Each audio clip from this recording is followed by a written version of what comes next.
सभी पत्रकार साथियों को बहुत बहुत धन्यवाद। आज बहुत गंभीर विषय पर चर्चा करने के लिए आप सभी को मैंने आमंत्रित किया है। आपको पता है कि डबरा के अंदर नवग्रह मंदिर बन रहा है, बन के कंप्लीट हो चुका, उसकी प्राण प्रतिष्ठा हो चुकी और निश्चित रूप से जो मंदिर है उसमें मुख्यमंत्री जी सहित कई कैबिनेट के मंत्री भी सम्मिलित हुए, जिसकी मुझे उम्मीद नहीं थी। मेरा ऐसा मानना है, जिसके मेरे पास प्रमाण है, कि डबरा शुगर मिल जो खुला था, शुगर मिल के लिए सरकार ने ज़मीन लीज पे दी थी और वो लीज की ज़मीन को गलत तरीके से एक डायरेक्टर से दान पत्र लिखवा के नरोत्तम मिश्रा जी ने अपने परिवार के लोगों के नाम से एक ट्रस्ट बना के तैयार कर दिया। इसका प्रमाण मेरे पास है। मैं आपसे स्पष्ट तौर पे सब साथियों से कहना चाहता हूं कि निश्चित रूप से ये बहुत बड़ा भूमाफियागिरी का मामला है और मैं ऐसा समझता हूं कि अगर ये भूमाफियागिरी नहीं की गई होती तो ये ज़मीन भी इनके हाथ में नहीं होती। इसमें पूरी तरह से बदमाशी की गई है, षड्यंत्र किया गया है। ये एक उसी शुगर मिल के डायरेक्टर हैं जिनका नाम विक्रम श्रीवास्तव है। विक्रम श्रीवास्तव ने चीफ सेक्रेटरी को कंप्लेंट की है। इनके नाम से भी वो ज़मीन लीज पे थी। ये दोनों भाई वीर श्रीवास्तव और विक्रम श्रीवास्तव, ये विक्रम श्रीवास्तव के नाम से भी वो ज़मीन लीज पे थी और इन्होंने चीफ सेक्रेटरी को, मुख्यमंत्री को, कलेक्टर ग्वालियर को, सबको कंप्लेंट की और इनकी जान को खतरा है, इसके लिए इनने सुरक्षा भी मांगी और इन्होंने कहा कि वो ज़मीन बेचने का अधिकार ही नहीं है, क्योंकि लीज की ज़मीन बेचने का किसी को अधिकार होता नहीं है। तो लीज की ज़मीन किस आधार पर बेच दी गई, पहली कंप्लेंट तो इन्होंने ये की। इसमें इन्होंने मांग भी की कि वो ज़मीन सरकार वापस ले ले और सरकार वापस लेने के साथ साथ जिन जिन अधिकारियों ने उसमें बदमाशी की, गड़बड़ियां की हैं, उस सब के ऊपर भी कार्रवाई हो और जो ट्रस्ट जिन लोगों ने बनाया है उन लोगों के ऊपर भी कार्रवाई हो। अभी आपने देखा होगा एक निजी चैनल को नरोत्तम मिश्रा जी इंटरव्यू दे रहे थे और कह रहे थे कि अगर मुंह चलाने से कुछ नहीं होता, उनके पास अगर प्रमाण है तो कृपया प्रमाण प्रस्तुत कर दें। तो मैं बड़े स्पष्ट तौर पर आपको बताना चाहता हूँ मेरे साथियों, प्रमाण तो मेरे पास ढेर सारे हैं। मुख्यमंत्री जी को हमने चिट्ठी लिख दी है और प्रमाण सहित भेज दी है। ये मुख्यमंत्री जी की चिट्ठी है और मुख्यमंत्री जी को हमने लिखा। मुख्यमंत्री जी ने कहा था कि हम नहीं जाएंगे ओपनिंग में या कोई भी इस तरह के कार्यक्रम में। फिर मुख्यमंत्री जी क्यों आए, किसके दबाव में आए, मुझे नहीं मालूम, लेकिन मुख्यमंत्री जी से ये सवाल भी पूछा और साथ में अपील भी की और साथ में ये दस्तावेज भी लगाए हैं, जिससे ये सिद्ध होता है कि वो ज़मीन सरकारी है। अब नरोत्तम मिश्रा जी ने ही कहा कि मुंह चलाने से कुछ नहीं होता, मीडिया के सामने प्रमाण रख दें, नहीं तो कोर्ट चले जाएं।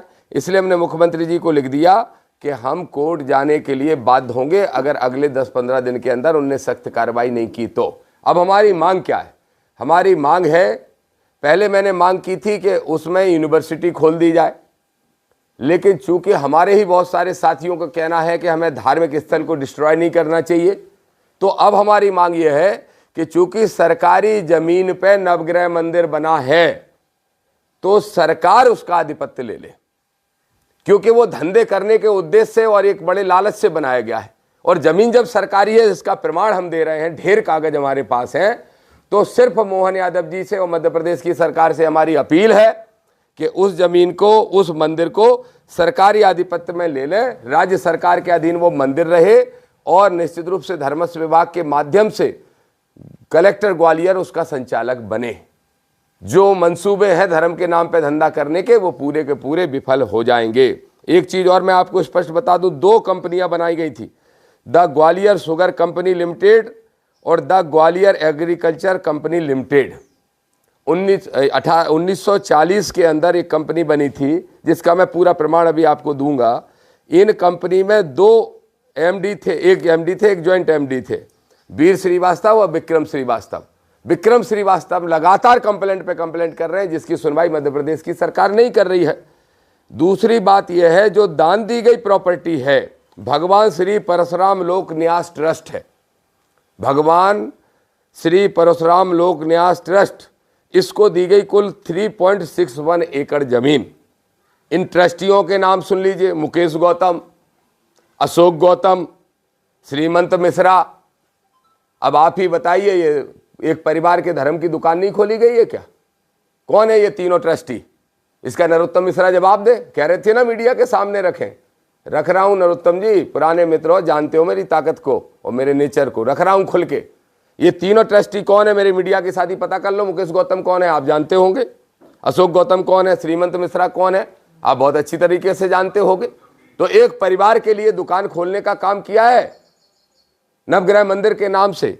दूसरा, एक और मंदिर के नाम जमीन दी गई है, लक्ष्मी नारायण मंदिर।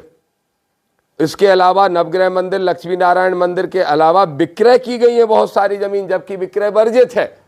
और सरकार, और ये जो जमीन है वो शहर के बीचों बीच है, इसको कृषि की जमीन दिखा के ताकि स्टाम्प ड्यूटी की भी चोरी की जा सके और फर्जी तरीके से रजिस्ट्रियां भी कराई गई हैं।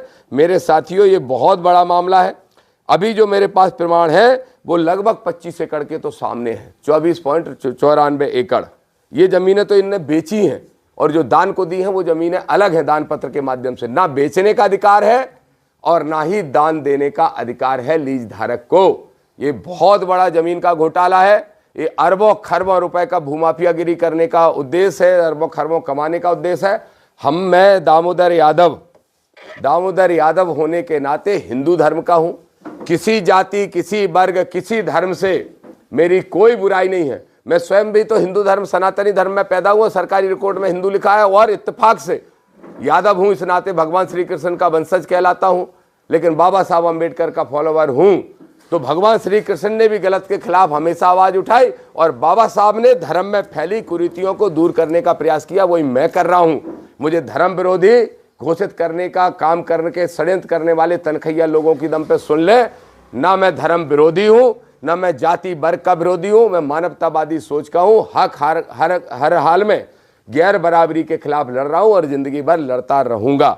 ये सारे डॉक्यूमेंट आप सभी साथियों को उपलब्ध मैं करा रहा हूं। मुख्यमंत्री को द्वारा लिखी हुई चिट्ठी, आज का प्रेस नोट, और ये जो शिकायत विक्रम श्रीवास्तव ने की वो एसडीएम की रिपोर्ट, सारी की सारी एसडीएम ने भी रिपोर्ट लगाई थी, जांच आई थी तो इनके विरोध में ही लगी थी, वो उस पर भी कोई कार्रवाई नहीं की गई, उसको भी मैं उपलब्ध करा रहा हूं। और विशेष बात, जो संकल्प यात्रा नागपुर से ग्वालियर तक निकाली जा रही, वो 11 तारीख को डबरा पहुंच रही है। 11 तारीख को दतिया से शुरू करेंगे, गोराघाट से पदयात्रा के रूप में बदल जाएगी, और 1 लाख लोगों को लेके डबरा पहुंच रहा हूं। 11 को रात में वहीं सभा करेंगे और डबरा की जनता को बुला के इनकी पोल खोलने का काम करेंगे और बताएंगे ये आपके आस्था के नाम पे, आपकी आस्था से खिलवाड़ करते हुए धर्म के नाम पे धंधा कैसे किया जा रहा है, इसकी पोल खोलने का काम करेंगे। बस यही हमारे विषय थे। आप कुछ पूछना चाहे पूछ सकते हो।